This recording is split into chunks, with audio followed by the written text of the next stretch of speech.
પોલીસના પટ્ટા ઉતારી દેવાના કેસમાં વડગામના ધારાસભ્ય જિગ્નેશ મેવાણીએ વધુ એકવાર નાયબ મુખ્યમંત્રી હર્ષ સંઘવીને ચેલેન્જ આપી। મેવાણીએ સંઘવી સામે આકરા પ્રહાર કરી કહ્યું કે વર્ષ 2013માં નાયબ મુખ્યમંત્રી તમારી સામે સુરતના ઉમરા પોલીસ સ્ટેશનના પોલીસ પર હુમલો કરવાનો કેસ નોંધાયો હતો।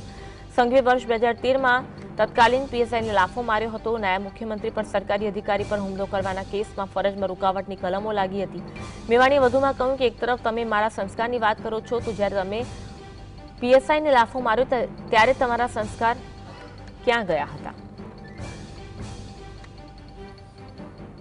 ગુજરાતના નાયબ મુખ્યમંત્રી હોમ મિનિસ્ટર હર્ષ સંઘવી ઉપર 2013માં સુરતના ઉમરા પોલીસ સ્ટેશનમાં એફઆઈઆર નંબર 251/2013 દરમિયાન આ કલમ 332 હેઠળ એક સરકારી કર્મચારી પર હુમલો કરવાનો ગુનો નોંધાયેલો।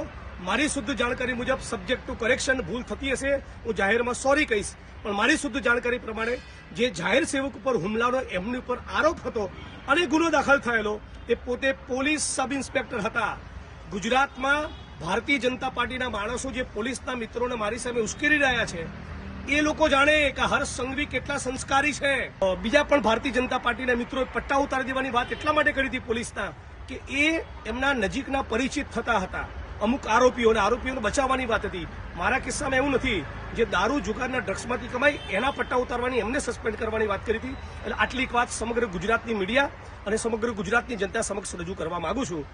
આશા રાખું છું કે આ વિડીયો સંસ્કારી મંત્રીને ખૂબ પસંદ આવશે।